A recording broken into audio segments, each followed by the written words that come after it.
প্রিয় দর্শক সবাইকে বাংলাভিউ লাইভে স্বাগত জানাচ্ছি। আমরা রয়েছি সিলেট নগরীর প্রবেশ মুখ যে তেমুকি পয়েন্ট রয়েছে, সেই তেমুকি পয়েন্টে আপনারা জানেন যে সিলেটের সকল পাথর কোয়ারি খুলে দেওয়ার দাবিতে আজ ভোর 6 ঘটিকা থেকে সিলেট জেলায় 48 ঘন্টার পণ্যবাহী পরিবহন ধর্মঘট শুরু হয়েছে এবং জেলার সকল পাথর কোয়ারি খুলে দেওয়ার দাবিতে 2 দিনের এই ধর্মঘট ডেকেছে সিলেট বিভাগীয় ট্রাক পিকআপ কাভার্ড ভ্যান মালিক শ্রমিক ঐক্য পরিষদ।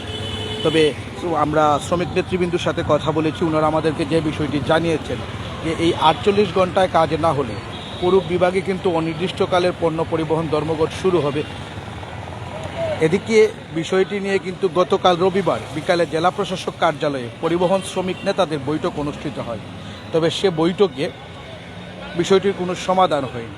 সিলেট বিভাগীয় ট্রাক পিকআপ কাভার্ড ভ্যান মালিক ঐক্য পরিষদের শ্রমিকবিন্দু যে বলেছেন যে সিলেটের ভোলাগঞ্জ, বিছানাকান্দি, জাফলং এবং লোবাচূড়া পাথর কোয়ারিগুলো থেকে বছরের পর বছর ধরে কিন্তু সারা দেশের পাথর সরবরাহ করা হয়ে আসছিল। প্রায় 15 লাখ ব্যবসায়ী শ্রমিক ও পরিবহন মালিক শ্রমিক এ পাথর বৈধ ব্যবসার সাথে কিন্তু জড়িত, কিন্তু দীর্ঘ প্রায় 5 বছর ধরে কোয়ারি বন্ধ থাকার কারণে সিলেটের পরিবহন খাত বিশেষ করে কিন্তু ট্রাক মালিক ও শ্রমিকরা পড়েছেন চরম সংকটে। এই অবস্থায় শ্রমিকদের পিঠ দেয়ালে টিকে গেছে, ফলে কিন্তু তারা বাধ্য হয়ে ধর্মঘটের ডাক দিয়েছে। তবে আমি আরেকটি বিষয় আপনাদেরকে জানিয়ে রাখি, আমরা কিন্তু পুরো সিলেট ঘুরে দেখেছি। আমরা যতটুকু জানতে পেরেছি সকাল থেকে জেলার কোনো স্থান থেকে কিন্তু truck, tank lorry, covered van, pickup সহ পণ্যবাহী যানবাহন ছেড়ে যায়নি। ধর্মঘটের ফলে কিন্তু ট্রাক টার্মিনাল সহ জেলার বিভিন্ন স্থানে আটকা পড়েছে পণ্যবাহী হাজার হাজার ট্রাক।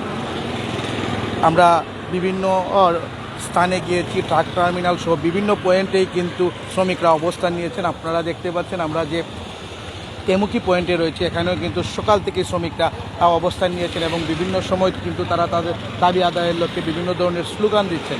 আমরা যারা শ্রমিক নেতৃবৃন্দ রয়েছে তাদের সাথেও একটু কথা বলার চেষ্টা করব। আসলে আমরা যে জায়গায় রয়েছে এটি হচ্ছে জালালাবাদ থানাধীন যে উপশাখা রয়েছে, সেই উপশাখার যারা দায়িত্বশীল নেতৃবৃন্দ রয়েছেন তাদের সাথেও আমরা কথা বলবো। আমরা জেলার নেতৃবৃন্দুর সাথেও কথা বলেছি এবং আমরা আপনাদেরকে জানানোর চেষ্টা করেছি। আমরা একটু কথা বলতে চাই এখানে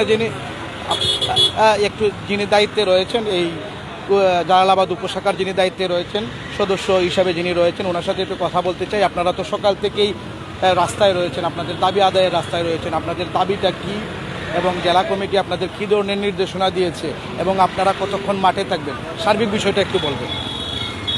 বিসমিল্লাহির রহমানির রহিম। আজকের আমাদের জালালাবাদ থানার পূর্ব কমিটির আমি সহসভাপতি, আমার নাম মাসুক মিয়া। আমাদের জেলা থেকে নির্দেশ আইছে যেন কয়দিন আগে, আজ থেকে মনে করো 15 দিন আগে আমাদের ধর্মঘট করছিলাম এই কোয়ালির লাগি, আন্দোলনের লাগি। আমাদের মহোদয় পুলিশ সুপার তাইন বললো যে ঠিক আছে, এটার লাগে আমরা বইয়া একটা আলোচনা করব, আপনাদের এটারে ক্লিয়ার শান্তিপুরে আনতে পারবো। এইটা বলিয়া যে আজকে দিন 15 দিন 1 মাস হইয়া যায়, উনি গোয়ার কোনো কথা বলে না, কথাও আমরা বলে নাই। এই আমাদের সিলেট ট্রাক শ্রমিকের সংগঠনের নেতৃত্বে আমাদের উপ কমিটিরা বলছে সব জায়গায় দে আমাদের আজকের সকাল 6টা থাকি 48 ঘন্টা আমাদের ধর্মঘট ডাকা হয়েছে। এর পরবর্তী আমাদের জেলায় কোন নির্দেশ দিব, এই নির্দেশে আবার আমাদের ধর্মঘট যদি না হয় আমাদের রাস্তায় থাকিব এই 48 ঘন্টা। এরপরে যদি বাড়ায় তারপরেও থাকিব। এই বলে আমার বক্তব্য শেষ। আসসালামু আলাইকুম। আসলে আমরা শ্রমিক নেতৃবৃন্দুর সাথে কথা বলেছি, ওনারা বলছেন যে জেলা কমিটি যে সিদ্ধান্ত দিয়েছে 48 ঘন্টার যে ধর্মঘট দেওয়া হয়েছে, এবং আমরা জেলা নেতৃবৃন্দুর সাথেও কথা বলেছিলাম, ওনারা আমাদেরকে যে বিষয়টি জানিয়েছে 48 ঘন্টার ভিতরে যদি কোনো সমাধান না আসে পরবর্তীতে কিন্তু এটি সিলেট বিভাগ এবং সিলেট বিভাগ নিয়ে আন্দোলনেও যদি ফলাফল না আসে কিন্তু তারা পুরো দেশ জুড়ে কিন্তু এই আন্দোলন ছড়িয়ে দেওয়ার হুঁশিয়ারি দিয়েছেন। আসলে শ্রমিক নেতৃবৃন্দু যে বিষয়টি জানিয়েছেন, দীর্ঘদিন ধরে কিন্তু সিলেটের পাথর কোয়ারি বন্ধ থাকায় প্রায় 10 লক্ষাধিক মানুষ রোজগার হারিয়ে মানবেতর জীবনযাপন করছেন।